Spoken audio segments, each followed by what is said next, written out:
कुछ लोग तो ढीले हो गए, नरम रवैया हो गया और बिलीवर कहकर यहूदो नसारा को मोमिन कहने लगे। मगर हम जो पक्के सच्चे अहलुस सुन्ना वल जमा है, हम जिस नजरिए पे कायम हैं कि ये यहूदी और नसरानी सिर्फ काफिर नहीं, डबल काफिर है। जो सुनने अभी दाऊद बाब गज़वत रूम हदीस उम्मे खल्लाद, जब उनका बेटा शहीद हुआ यहूद और नसारा के मुकाबले में लड़ते हुए, तो पूछा महबूब मेरे बेटे को क्या मिलेगा?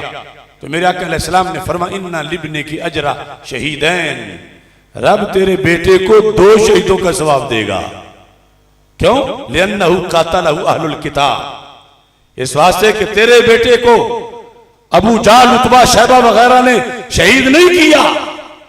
अगर ये तेरे बेटे को शहीद करते तो शहादत सिंगल थी, क्योंकि मारने वाले तेरे बेटे को काफिर सिंगल थे। अब तेरे बेटे को 2 शहादतों का सवाब मिलेगा, क्योंकि मारने वाले अहले किताब थे जो डबल काफिर हैं, उनके मुकाबले में तेरा बेटा निकला था, तो रब ने तेरे बेटे को डबल शहादत का सवाब अता फरमा दिया है।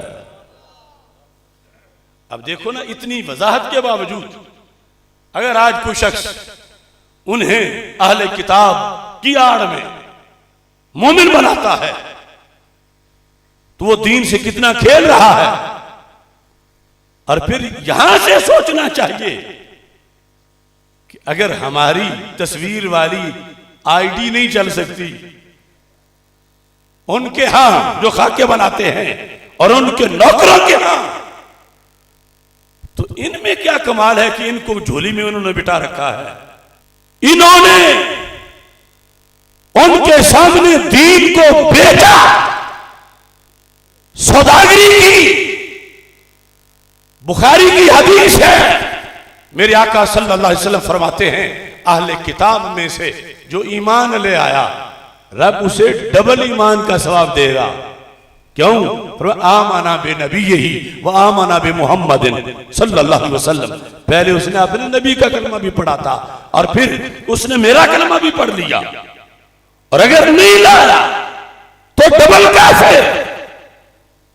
और अगर डबल काफिरों को उम्मते मुस्तफा अलैहिस्सलाम के अंदर ही से कोई मोमिन होने की सनद दे, तो इसकी कीमत तो वो इसको सोने के महल में भी रखें तो उनके लिए मामूली होगी कि उन्हें तो सनद ईमान की मिल रही है।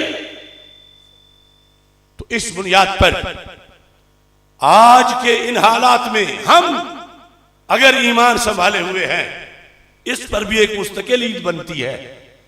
क्योंकि मेराज की रात जिस वक़्त रसूल अकरम नूरे मुजस्सम शफीए मुअज्जम सल्लल्लाहु अलैहि वसल्लम उम्मत के मुस्तकबिल का फैसला कर रहे थे, आज से 10 सदियां बाद का, क़यामत तक का, किस चीज का फैसला वो लंबी हदीस में नहीं पड़ता।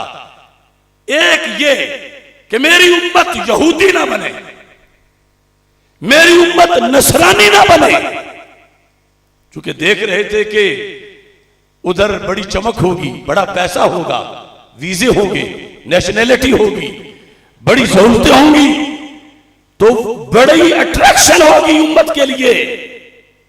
तो आज अगर हम बचे हुए हैं तो इसमें हमारा कोई जोरे बाजू नहीं, ये भी महबूब की निगाह मोहब्बत का कमाल है। कैसे? मेराज की शब दलाइल नबुव्वह में यह हदीस मौजूद है। रसूल अकरम सल्लल्लाहु अलैहि वसल्लम खुद इरशाद फरमाते हैं, फरमा मैं अकेला जा रहा था, वो सारी आयात का जब मुशाहदा करना था और कई जगहों से गुजर हुआ।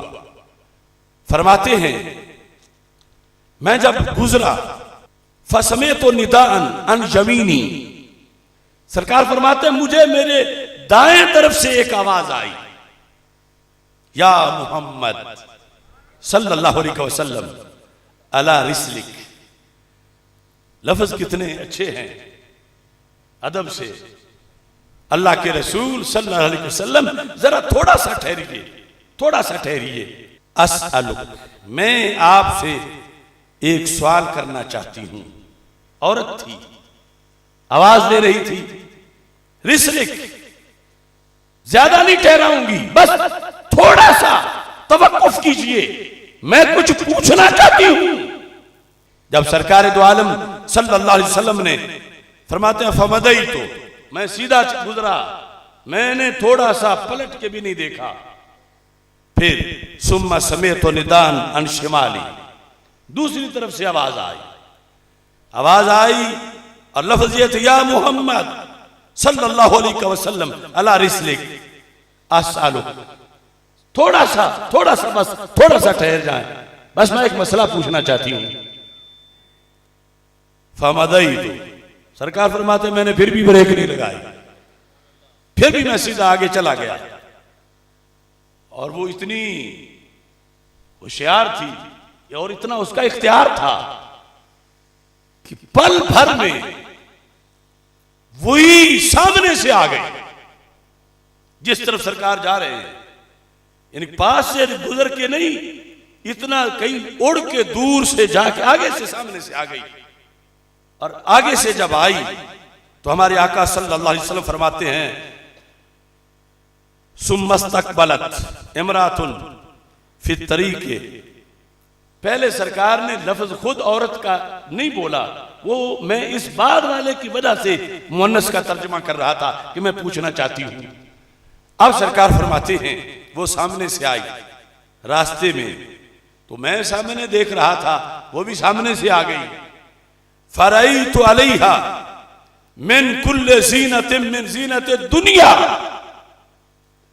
दुनिया की हर किस्म की जीनत, हर किस्म का जेवर उसने पहना हुआ था और सामने से आ गई। राफियतन यदहा तकूल या मुहम्मद अला रिस्लिक अस्अलुका, इस तरह हाथ उठा के बड़े सवालिया अंदाज में बकारन बन के तवज्जो चाहती है कि थोड़ा सा ठहर जाइए, मेरी बात तो सुनो, मैं मसला पूछना चाहती हूं।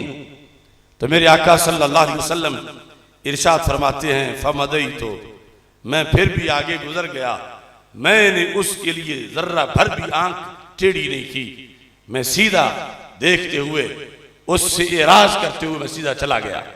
अब और भी बहुत कुछ हदीस में है, लेकिन इसका खुलासा क्या है? मेरे आका सल्लल्लाहु अलैहि वसल्लम इरशाद फरमाते हैं जब ये सारा मंजर गुजर गया तो चूंकि इम्तिहान तो मेरा था, आजमाइश मेरी थी, खादिम जिब्रील भी साथ थे, मगर उस वक्त कुछ बोल नहीं रहे थे, ना ये कि रुक जाओ, ना ये कि ना रुको। लेकिन जब ये वक्त गुजर गया तो सरकार दो आलम सल्लल्लाहु अलैहि वसल्लम इरशाद फरमाते हैं फकाल अली जिब्रील माज़ा रअयत फी वजहिक, महबूब ये आपने क्या देखा?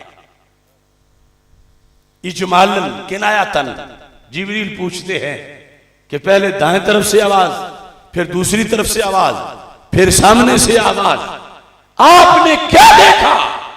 सरकार फरमाता फकुल तो समेत तो निदाअन अन यमीनी या मोहम्मद अला रिस्लिक अस्अलुका फमदई, तो फरमाया 3 बार हमला तो हुआ मगर मैं नहीं ठहरा। तो जिब्रील बोल पड़े ज़ाका दाइल यहूद, ये यहूदन मुबल्लिगा थी, यहूदन प्रीचर थी।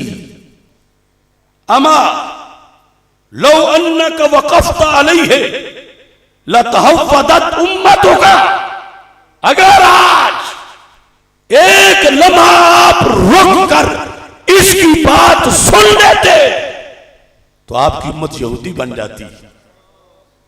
कुर्बान जाए एक एक एहसान आपका,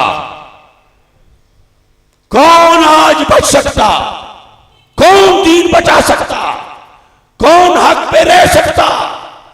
और अब हदीस हाथ में पकड़ के मैं ऐलान करता हूं, ऐ यहूद और नसारा की तमाम अथॉरिटीज, अगर तुम एक एक गरीब नादार उम्मती को जो मीलाद मना रहा है, इसे सोने के महल के साथ अपनी नेशनैलिटी की ऑफर भी कर दो, ये सब कुछ तुम्हारे मुंह पे मारेंगे। यहूदी नहीं बनेंगे, फिर भी मोहम्मदी बन के रहेंगे। तो कितना दखल है सरकार की हरकतों सकनात का हमें जन्नती बनाने में, हमें उम्मती रखने में। और फिर यही 3 सवाल एक अगले मकाम पर भी हुए। उसके बाद जिब्रील अलैहिस्सलाम ने कहा, अमा इन्ना का लो वक़फ़्त अलैहि लतनस्सरत उम्मतुका। ये जो दाइया थी, ये लफ्ज़ दाई की बुनियाद मुज़क्कर का सीगा भी आगे आया है, पर अगर आप सिर्फ रुक जाते, एक बार ब्रेक लगा लेते, तो फिर आपकी उम्मत क्रिश्चियन बन जाती। लेकिन यह है मेरे करीम से गर कतरा किसी ने मांगा, दरिया बहा दिए हैं, दुर्बे बहा दिए हैं। रजा पुल से अब वजद करते गुजरिए, क्या रब्बे सल्लिम सदाए मोहम्मद सल्लल्लाहु अलैहि वसल्लम। अब देखो किस कदर फितने हैं कायनात में। और इंसान है, पेट है, तकाजे हैं, भूख है, बच्चे, बाल बच्चे का मसला है। लेकिन फिर भी 2 अरब इंसान आज भी यहूदियत और नसरानियत के सामने सीना तान के खड़े हैं। तो ये फैज है निगाह नबूवत का कि रसूल अकरम नूरे मुजस्सम शफी मुअज़्ज़म सल्लल्लाहु अलैहि वसल्लम आखिरी नबी हैं। और आपने हर मौके पर मेराज के उस सफर में भी वो कदम उठाए हैं कि जिसकी वजह से क़यामत आ जाएगी, ना यहूदियत छाएगी, ना नसरानियत छाएगी, ना सिख और हिंदू का राज आएगा। क़यामत तक के लिए इंशाअल्लाह मुस्तफ़ी शेरों का झंडा लहराता रहेगा।